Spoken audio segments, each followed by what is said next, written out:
আসসালামু আলাইকুম, কেমন আছেন সবাই? এখন আমরা ক্লাস 4 এর ইউনিট 41 নিয়ে আলোচনা করব। তো চলেন শুরু করা যাক। ইউনিট 41 অধ্যায় 41 লেসনস 1 to 3 পার্ট 1 থেকে 3। দেখো বন্ধুরা, এই অধ্যায়ের নাম হলো অ্যান ইন্টারভিউ অর্থাৎ একটি সাক্ষাৎকার। Section A, write the question word অর্থাৎ প্রশ্নবোধক শব্দগুলি লিখো ফ্রম দ্য বক্স অর্থাৎ এই বাক্স হতে। অর্থাৎ এই বাক্স হতে আমাদেরকে এই শব্দগুলো নিয়েই খালি করে বসাতে হবে। তো এখানে দেওয়া আছে হু অর্থ কে, হোয়াট অর্থ কি, হোয়েন অর্থ কখন, হোয়ার অর্থ কোথায়, হোয়াই অর্থ কেন, হাউ অর্থ কেমন বা কিভাবে। 1. হাউ ওল্ড ইজ রেশমা অর্থাৎ রেশমার বয়স কত। 2. হোয়ার ডাজ শি ওয়ার্ক অর্থাৎ সে কোথায় কাজ করে। 3. When did Reshma's father go to Dhaka অর্থাৎ কখন রেশমার বাবা ঢাকায় যান। 4. হোয়াট ডাজ রেশমা ডু অর্থাৎ রেশমা কি করে। 5. Who found a job for Reshma কে রেশমার জন্য জব খুঁজে দিয়েছিল। 6. Why does Reshma work extra hour অর্থাৎ কেন রেশমা অতিরিক্ত কাজ করে। Section B, the answer to the questions in activity A are below অর্থাৎ কার্যকলাপ এ এর প্রশ্নগুলোর উত্তর নিচে দেয়া আছে। Write the number of question next it's answer অর্থাৎ যে প্রশ্নের নাম্বারটি কি করো ওই উত্তরের পাশে লিখো। অর্থাৎ এখানে কত নাম্বার প্রশ্নের উত্তর এখানে কত এটা আমাদের পাশে লিখতে হবে। যেমন ধরো এইটা হলো 1 নাম্বার, ওকে, এই যে এই প্রশ্নটা হলো এই যে এই প্রশ্নের আনসার হলো এইটা। যেমন ধরো এইটা হাউ ওল্ড ইজ রেশমার বয়স কত, তা আমরা এর উত্তর হলো শি ইজ 18 অর্থাৎ তার বয়স 18। তারপর দ্বিতীয় প্রশ্নটি হলো হোয়ার ডাজ শি ওয়ার্ক সে কোথায় কাজ করে, এর উত্তর হলো in a garment factory in Mirpur অর্থাৎ মিরপুরে একটি পোশাক কারখানায় কাজ করে। তারপর তৃতীয় প্রশ্নটি হলো when did Reshma's family go to Dhaka অর্থাৎ রেশমার পরিবার, সরি বন্ধুরা আগে এটাকে ফাদার বলেছিলাম, আচ্ছা রেশমার পরিবার কখন ঢাকায় গিয়েছিল, তো আমরা এর উত্তর লিখব 8 years ago অর্থাৎ 8 বছর আগে। তারপর 4 নং হলো হোয়াট ডাজ রেশমা ডু অর্থাৎ রেশমা কি করে, তো আমরা 4 নং প্রশ্নের উত্তর হলো she is a garment worker সে একজন পোশাক কর্মী বা পোশাক শ্রমিক। দেখো বন্ধুরা শি আর এস দিয়ে বোঝায় আইএস অর্থাৎ ইজ।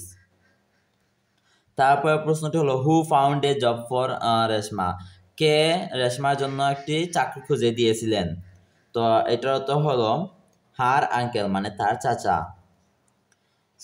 6 হলো why does Reshma work extra hour অর্থাৎ কেন রেশমা অতিরিক্ত কাজ করে, তো এর উত্তর হলো because of her family need extra মানি কারণ তার পরিবারে অতিরিক্ত টাকা দরকারের জন্য। দেখো বন্ধুরা এই যে 1 এর উত্তর হলো এইটা, ওকে। 2 এই যে এখানে দেয়া আছে 2, তবে 3 এই যে 3 উত্তর দেয়া আছে। 4 এর উত্তর হলো এইটা অর্থাৎ এইটা, তবে 5 এই যে 5 এর উত্তর হলো এইটা, okay. Section C, pair work অর্থাৎ যৌথ কাজ। Ask and answer the questions from activities A and B অর্থাৎ কার্যকলাপ এ এবং বি এর প্রশ্নগুলো জিজ্ঞাসা করো এবং উত্তর দাও। অর্থাৎ বলছে তোমরা এই প্রশ্নগুলো দুইজন মিলে জিজ্ঞাসা করবা এবং উত্তর দিবা। যেমন একজন ছেলে একজন মেয়ে মিলে একজন ছেলে জিজ্ঞেস করবা, এই প্রশ্ন জিজ্ঞেস করবা, তারপরে এই মেয়েটা কি করবে এই যে প্রশ্নগুলো উত্তর দেবে।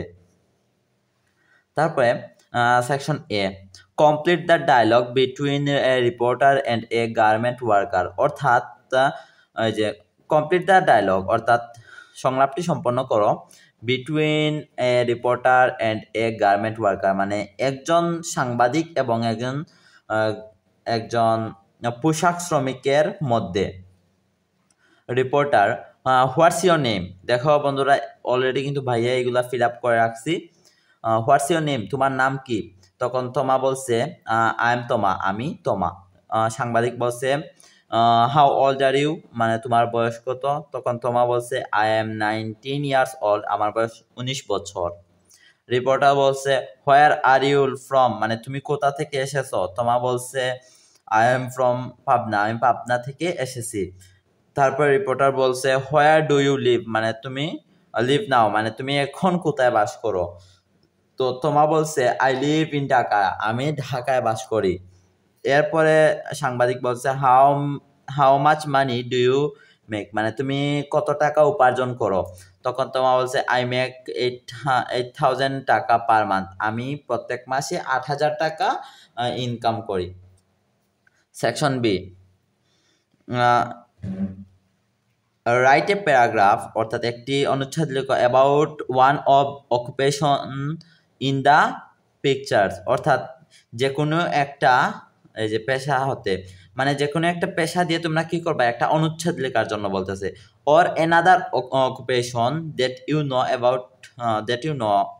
অ্যাবাউট, ওকে, যা তুমি, অথবা বলছে অন্য কোনো পেশা নিয়ে তুমি কি করো, একটা অনুচ্ছেদ লেখো যা তুমি জানো।